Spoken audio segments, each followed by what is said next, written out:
लोकांनी घड्याळालाच मतदान का करावं? ना सर्वांना माहिती आहे की आपले उपमुख्यमंत्री अजितदादा पवार यांचं ब्रीदवाक्य आहे, काम करत आलो काम करत राहू.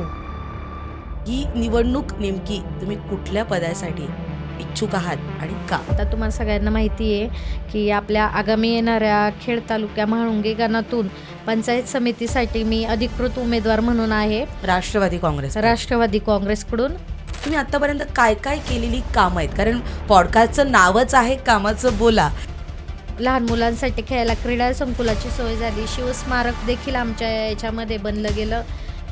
राष्ट्रवादी काँग्रेस पार्टीच्या इच्छुक उमेदवार अश्विनीताई सोमनाथ तरस आज आपल्यासोबत आहेत.